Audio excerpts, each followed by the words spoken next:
따뜻한 봄날입니다. 건강 챙기시고요. 오늘은 AI 시대에 딱 맞는 우리 한글의 과학적인 우수성에 대해서 재미나고 뿌듯하게 풀어가겠습니다. 아직 초보라서 구독, 좋아요, 댓글도 달아주시면 힘이 나겠습니다. 저는 박소은입니다. 46살 이혼녀 그리고 언어학자죠. 미국 MIT에서 박사 학위를 받은 후 줄곧 미국에서 살았습니다. 하지만 이제 서울로 돌아왔어요. 이혼과 연구실의 정치적 갈등으로 제 인생이 무너져 내리는 순간 고향이 그리웠습니다. 아이러니하게도 20년 넘게 살았던 미국보다 12살 때 떠났던 한국이 더 그리웠죠. 서울 공항에 내리는 순간 익숙하면서도 낯선 한국어가 제 귀를 파고들었어요. 안내방송 간판, 택시 기사님의 말투까지 어색했습니다. 제가 한국어로 말할 때마다 혀가 꼬이는 느낌이었죠. 미국에서는 소피로 살았으니까요. 한국어를 거의 사용하지 않았습니다. 카이스트와 협업 중인 AI 음성 감정 분석 프로젝트 자문 제안은 귀국 직전에 받았어요. 언어학자로서 저의 전문성이 필요하다고요. 처음엔 거절할 생각이었습니다. 하지만 이혼 후 새 출발을 위한 좋은 기회라 생각했죠. 첫 회의는 서울 강남의 한 사무실에서 진행됐어요. 회의실에 들어서자 조용히 지켜보는 시선들이 느껴졌습니다. 박소은 교수님. 미국에서 오랜 시간 계셨다고 들었습니다. 팀장 김우진이 말했죠. 그의 목소리에서 약간의 의구심이 느껴졌어요. 이 미국파 언어학자가 한국어 프로젝트에 무슨 도움이 될까 하는. 네, 34년 만에 한국에 돌아왔습니다. 제 한국어는 어색했어요. 회의실 벽에 붙은 한글 프로젝트 개요를 보며 왠지 모를 부끄러움이 밀려왔습니다. 12살 때 떠났던 나라의 언어를 거의 잊어버린 제 자신이 한심하게 느껴졌죠. 이 프로젝트는 AI가 사람의 감정을 읽는 한계를 극복하는 것이 목표입니다. 김우진이 설명했어요. 지금까지 AI는 단어의 의미는 이해해도 그 안에 담긴 감정은 읽지 못했습니다. 우리는 이 한계를 넘으려 합니다. 발표 자료를 보며 저는 문득 어릴 적 한글 공부를 했던 기억이 떠올랐어요. 자음과 모음이 만나 소리를 만들고 그 소리들이 모여 의미를 만드는 과정이 신기했었죠. 그리고 지금 저는 그 소리에 담긴 감정을 AI가 이해하도록 돕는 일을 하게 된 겁니다. 회의가 끝나고 숙소로 돌아오는 길에 한글 간판들이 새롭게 보였어요. 예전에는 그냥 지나쳤을 글자들이 이제는 의미와 감정을 담은 기호로 다가왔습니다. 잊고 있던 제 뿌리가 다시 눈에 들어오기 시작한 거죠. 한국어로 말하는 제 목소리도 조금씩 돌아오고 있었습니다. 소리의 구조, 마음의 구조. 프로젝트 팀에 합류한 지 일주일 만에 저는 첫 번째 갈등을 겪었어요. 데이터 과학자 김태균과 개발자 이윤호는 영어 기반 알고리즘을 고수하려 했습니다. 그들의 주장은 단순했죠. 전 세계적으로 검증된 영어 기반 자연어 처리가 더 신뢰할 수 있다는 거예요. 하지만 저는 달랐습니다. 한글이 감정 표현에 더 적합하다고 생각했어요. 김태균의 얼굴에 의아한 표정이 떠올랐죠. 한국어보다 영어가 세계적으로 더 보편적인데 왜 굳이 한글 기반으로 가야 하냐는 거였습니다. 제가 미국에서 온 언어학자라 오히려 영어를 선호할 거라 생각했겠죠. 하지만 언어의 본질은 그 구조에 있어요. 영어는 단어의 배열로 의미를 만들지만 한글은 소리의 구조 자체에 감정이 담깁니다. 이런 제 주장에 회의실은 잠시 조용해졌어요. 박 교수님, 구체적인 예시를 들어주실 수 있나요? 이윤호가 물었습니다. 저는 화이트보드로 걸어가 한글을 썼어요. 보고 싶다. 그리고 옆에 I miss you를 적었죠. 영어의 미스는 그리움 외에도 놓치다, 실패하다 등 여러 의미가 있어요. 하지만 한글의 보고 싶다는 보다와 싶다의 결합으로 훨씬 직관적입니다. 게다가 다라는 종성이 주는 울림이 그리움의 감정을 더 강하게 전달해요. 팀원들은 여전히 반신반의했습니다. 이론은 그럴듯하지만 실제 AI 구현이 가능할까 하는 의구심이 그들의 눈에 보였어요. 하지만 저는 확신이 있었습니다. 한글의 모음, 조화와 종성 구조는 감정 표현에 결정적인 역할을 한다고요. 그날 밤 저는 호텔방에서 밤늦게까지 작업했어요. 한글 문장 구조를 감정 벡터로 변환하는 모델을 스케치했습니다. 자음과 모음의 조합이 만드는 소리의 울림, 종성이 주는 여운 문장의 리듬감까지 모두 수치화했죠. 이 모델이 팀을 설득할 유일한 방법이었습니다. 다음 날 제 아이디어를 발표했어요. 팀원들은 처음엔 회의적이었지만 점점 관심을 보이기 시작했습니다. 특히 김우진은 제 열정에 감명받은 듯 했죠. 박 교수님의 이론을 한번 테스트해보죠. 그가 제안했어요. 우리는 한글 문장 구조 기반의 감정 벡터 모델을 개발하기 시작했습니다. 초기 결과는 놀라웠어요. AI는 한글로 된 문장에서 감정의 뉘앙스를 더 정확히 포착했죠. 기쁨, 슬픔, 분노 같은 기본 감정을 넘어 미묘한 그리움, 설렘, 안타까움까지 구분하기 시작했습니다. 이 결과를 보며 저는 처음으로 제가 옳을 수도 있겠다는 확신이 들었어요. 자랑스러움과 함께 묘한 안도감이 밀려왔습니다. 오랫동안 잊고 지냈던 모국어가 이렇게 과학적으로 가치 있는 존재였다니. 제가 한국인이라는 사실이 무거운 짐이 아닌 자랑스러운 정체성으로 느껴지기 시작했죠. 모델 개발이 본격화된 지 한 달째 저는 밤늦게 연구실에 남아 있었어요. 다른 팀원들은 모두 퇴근한 시간이었죠. 텅 빈 사무실에서 저는 오래된 스마트폰을 꺼냈습니다. 거기엔 제가 소중히 간직해온 파일 하나가 있었어요. 어머니의 음성 메시지였습니다. 어머니는 제가 미국으로 떠난 지 5년 만에 돌아가셨어요. 당시 저는 대학원 시험 때문에 한국에 오지 못했죠. 마지막으로 받은 음성 메시지는 소은아 보고 싶다 잘 지내니였습니다. 짧지만 어머니의 그리움이 담긴 말이었어요. 손이 떨렸습니다. 이 음성을 우리가 개발 중인 AI에 입력하는 건 너무 사적인 일처럼 느껴졌어요. 하지만 동시에 AI가 어머니의 감정을 읽어낼 수 있을지 궁금했죠. 저는 깊게 숨을 들이마시고 파일을 시스템에 업로드했습니다. 모니터에는 복잡한 그래프가 그려지기 시작했어요. AI는 어머니의 소리의 구조와 톤, 억양을 분석하고 있었죠. 기다리는 몇 분이 몇 시간처럼 느껴졌습니다. 마침내 결과가 나왔어요. 보고 싶다라는 단어에서 AI는 최고 수준의 그리움과 사랑 그리고 숨겨진 슬픔을 감지했습니다. 눈물이 왈칵 쏟아졌어요. 어머니의 목소리에 담긴 감정을 기계가 정확히 읽어낸 겁니다. 그 순간 저는 깨달았죠. 우리가 만든 AI가 단순한 언어 분석 도구가 아니라 사람의 마음을 이해하는 첫걸음을 내디뎠다는 것을요. 다음 날 아침 제 눈이 붉어진 것을 보고 김우진이 물었어요. 교수님 무슨 일 있으셨나요? 저는 어젯밤 있었던 일을 모두 털어놓았습니다. 개인적인 테스트였지만 프로젝트에 중요한 의미가 있다고 생각했거든요. 김우진은 잠시 생각에 잠겼다가 말했습니다. 한번 팀원들에게 보여주시겠어요? 저는 망설였지만 결국 동의했죠. 그날 오후 모든 팀원이 모인 자리에서 어머니의 음성을 다시 재생했습니다. 그리고 AI의 분석 결과를 함께 보여줬어요. 회의실은 놀라움으로 가득 찼습니다. 김태균이 먼저 입을 열었어요. 정말 놀랍네요. AI가 이렇게까지 감정을 정확히 포착할 줄은 몰랐습니다. 이윤호도 고개를 끄덕였죠. 기계가 사람의 마음을 이해하는 순간을 우리가 목격한 겁니다. 그날 이후 팀의 분위기가 완전히 바뀌었어요. 한글 기반 알고리즘에 대한 의구심은 사라지고 모두가 열정적으로 프로젝트에 몰입했습니다. 저도 더 자신감을 갖게 됐죠. 제가 잊고 있던 한국어의 가치를 AI가 증명해준 셈이니까요. 절박한 2주 그리고 한글의 반란. 글로벌 베타 테스트를 앞둔 2주 전 우리 팀은 극도의 긴장 상태에 빠졌어요. 세계 각국의 언어로 AI의 감정 인식 능력을 테스트해야 했기 때문이죠. 김우진의 얼굴에는 피로가 역력했습니다. 일정대로 진행하기 어려울지도 모른다는 불안감이 팀 전체를 감쌌어요. 특히 문제가 된 건 영어권 테스트였습니다. 영어는 애매한 표현이 많아 AI가 감정을 정확히 인식하지 못하는 경우가 빈번했어요. I'm fine이라는 말 하나만 해도 문맥에 따라 전혀 다른 감정을 담고 있죠. AI는 이런 미묘한 차이를 포착하는데 실패했습니다. 반면 한글 구조 기반 알고리즘은 예상 밖의 성과를 보여줬어요. 우리 팀은 한국어 테스트에서 97%의 정확도를 달성했습니다.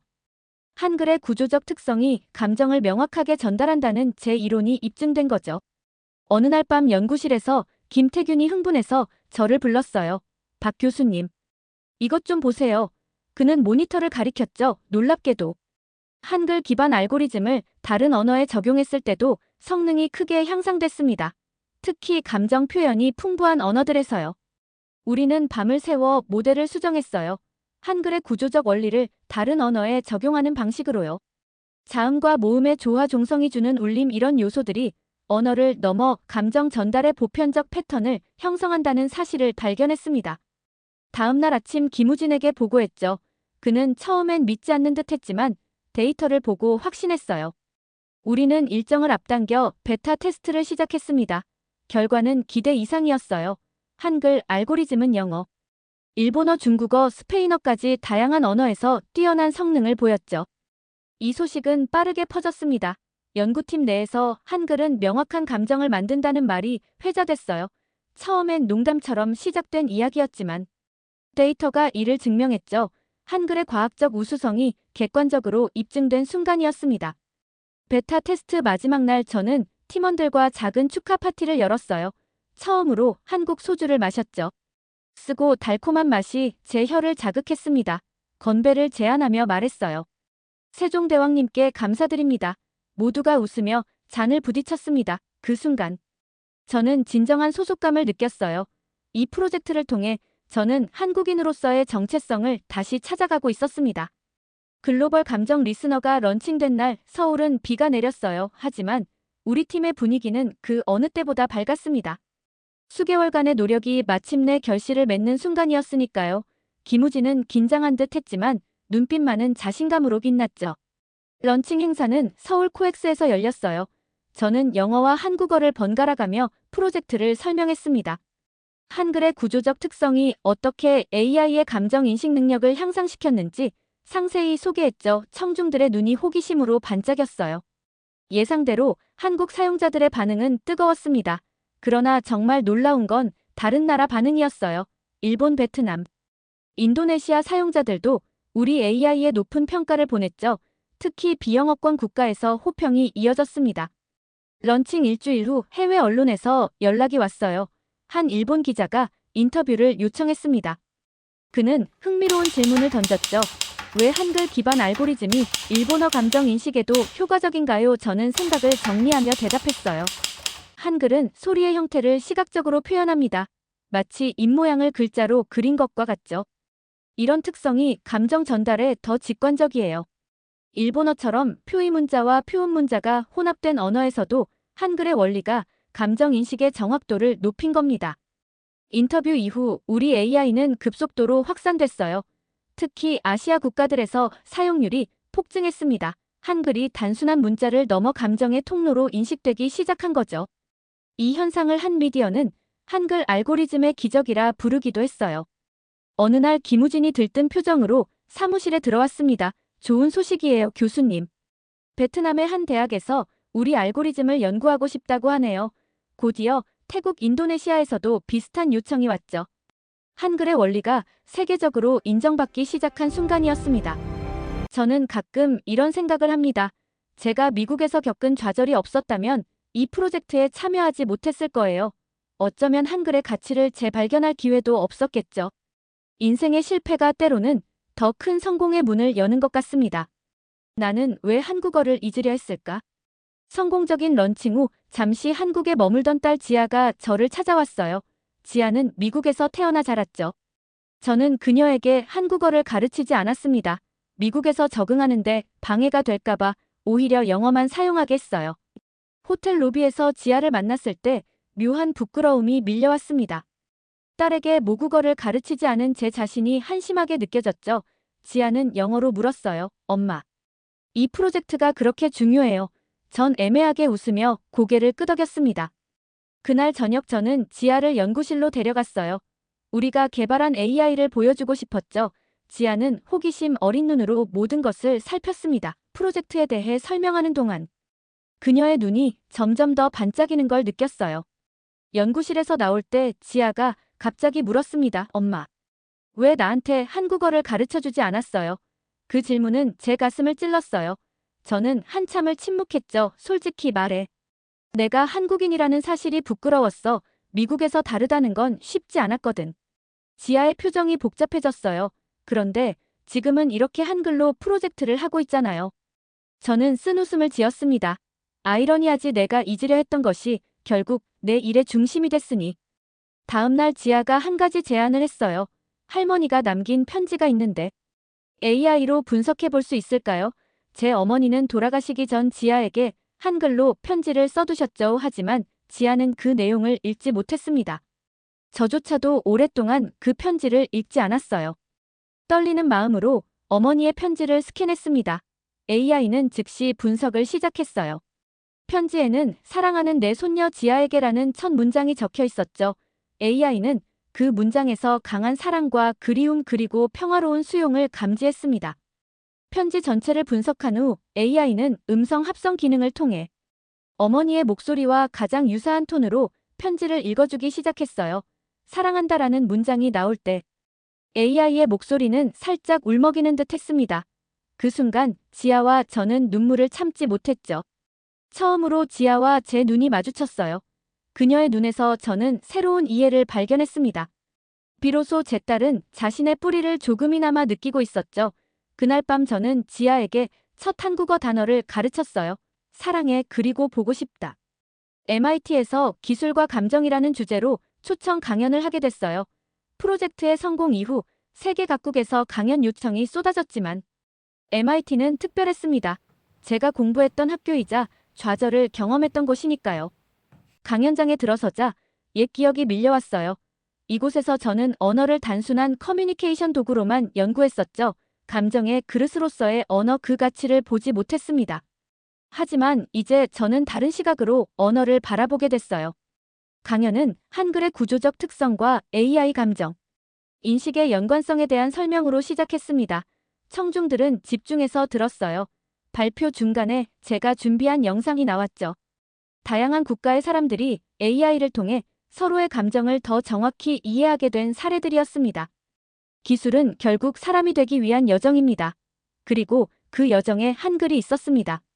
제 마지막 말에 청중들은 기립박수를 보냈어요.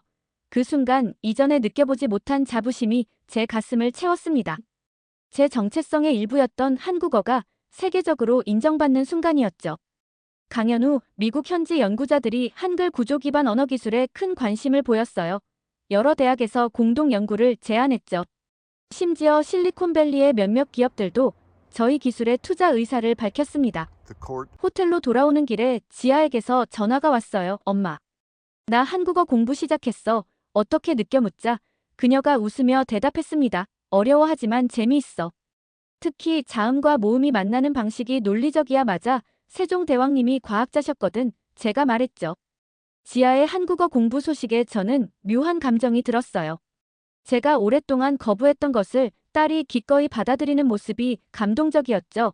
동시에 왜 그토록 오랫동안 제 뿌리를 부정했는지 후회도 됐습니다. 하지만 이제는 그 상처마저 치유되고 있다고 느꼈어요. 프로젝트가 마무리되고 1년이 지난 어느 날 저는 광화문을 찾았어요. 세종대왕 동상 앞에 서서 한참을 바라봤습니다. 600년 전 한 왕이 백성을 위해 만든 문자가 600년 후 사람의 마음을 이해하는 기계를 탄생시켰죠. 세종대왕님 감사합니다. 작게 중얼거렸어요. 그날따라 제시도 클로드가 메시지 길이 제한에 도달하여 응답을 일시 중지했습니다. 계속하기를 입력하시면 대화를 이어갈 수 있습니다. 계속 편집 세종대왕님 감사합니다. 작게 중얼거렸어요.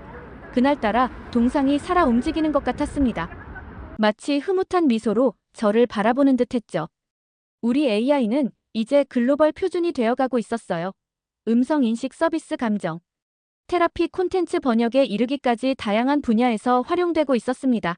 한글의 원리가 세계적 기술 혁신의 중심에 서게 된 거죠.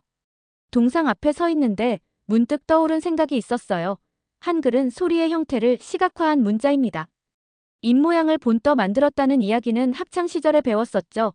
그런데 그건 단순한 형태적 모방이 아니라 소리와 의미와 감정을 연결하는 과학적 통찰이었어요. 제 휴대폰이 울렸습니다. 지아였어요. 한국어로 말하려고 노력하는 그녀의 목소리가 들렸습니다. 엄마 내 일기 보내볼게요. 한국어로 썼어요. 어색하지만 이메일 확인해주세요. 호텔로 돌아와 지아가 보낸 이메일을 열었어요. 서툴지만 한글로 쓴 일기였습니다. 오늘 한국어로 처음 일기를 씁니다. 어렵지만 재미있어요. 엄마가 자랑스러워요. 엄마는 내 마음을 듣게 해준 사람이에요. 눈물이 흘렀습니다. 제가 잊으려 했던 한국어가 이제는 딸과 저를 이어주는 끈이 되었어요. 더 넓게는 전 세계 사람들의 감정을 연결하는 다리가 되었죠. 한글이 감정을 담는 그릇이라는 사실을 AI가 증명한 셈입니다. 다음 날 김우진에게서 연락이 왔어요. 새로운 프로젝트를 제안하더군요. 이번에는 한글의 원리를 활용해 시각장애인을 위한 감정인식 서비스를 개발하자는 거였습니다. 저는 기쁘게 수락했어요. 한글의 여정은 아직 끝나지 않았으니까요. 오늘 저는 KAIST 연구실에서 새 프로젝트를 시작했습니다. 옆자리에는 지아가 앉아 있어요. 그녀는 인턴으로 참여하기로 했죠. 컴퓨터 과학을 전공하는 지아에게 한글과 AI의 만남은 흥미로운 주제였나 봅니다. 가끔은 이런 생각이 들어요. 제가 한국을 떠나지 않았다면 한글의 가치를 이렇게 발견했을까요? 역설적이게도 떠남이 있었기에 더 깊은 돌아옴이 가능했던 것 같습니다. 잊었던 것을 다시 기억하는 순간 그 가치는 더욱 선명해지니까요.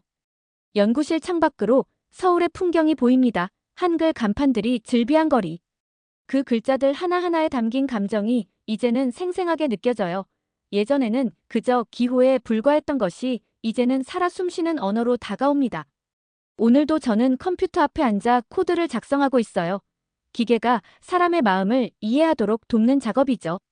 그리고 그 과정에서 저 자신의 정체성도 더 깊이 이해하게 됩니다. 한국인으로서, 언어학자로서, 그리고 어머니로서. 세종대왕이 한글을 창제한 지 600년이 흘렀습니다. 그 시간 동안 한글은 많은 변화를 겪었지만 그 본질은 변하지 않았어요. 사람과 사람을 잇는 다리. 그리고 이제는 사람과 기계를 잇는 다리가 되었죠. 지아가 제게 물었어요. 엄마, 한글이 세계를 바꿀 수 있을까요? 저는 미소 지으며 대답했습니다. 이미 바꾸고 있어. 한글은 단순한 문자가 아니라 감정의 과학이니까. 오늘 밤 자기 전에 저는 어머니의 육성 메시지를 다시 들을 계획이에요. 그리고 내일은 제가 개발한 AI로 그 목소리에 담긴 사랑을 지아에게 들려줄 거예요. 세대를 넘어 이어지는 목소리. 그것이 바로 한글의 진정한 힘이 아닐까 싶습니다. 기계의 언어가 사람의 마음을 이해하는 순간. 그 시작은 한글이었습니다. 세종의 목소리는 600년이 지난 지금 다시 한번 우리의 삶을 변화시키고 있어요. 그리고 저는 그 변화의 한가운데 서 있습니다. 잊었던 목소리를 되찾은 언어학자로서. 오늘도 저는 컴퓨터 앞에 앉아 코드를 작성합니다. 기계가 사람의 마음을 이해하도록 돕는 작업이죠. 창문 너머로 서울의 모습이 보여요. 한글 간판으로 가득한 거리, 그 글자들에 담긴 감정이 이제는 생생하게 느껴집니다. 지아의 한국어 일기를 읽으며 저는 미소 짓습니다. 엄마는 내 마음을 듣게 해준 사람이에요. 그녀가 썼던 문장이 가슴에 남아요. 한때 잊으려 했던 한글이 이제는 저와 딸을 이어주는 끈이 되었습니다. 세종대왕이 창제한 지 600년, 한글은 이제 세계의 기술을 바꾸고 있어요. 그리고 저는 그 변화의 중심에 서 있습니다. 기계의 언어가 사람의 마음을 이해하는 순간 세종대왕이 창제한 지 600년, 한글은 이제 세계의 기술을 바꾸고 있어요. 그리고 저는 그 변화의 중심에 서 있습니다. 기계의 언어가 사람의 마음을 이해하는 순간. 그 시작은 한글이었습니다. 지금까지 우리 한글이 AI 시대의 최적인 과학적인 글이라는 것을 알아봤습니다. 잘 들으셨다면 구독, 좋아요 눌러주시고 저는 곧 더 좋은 글로 찾아오겠습니다. 감사합니다.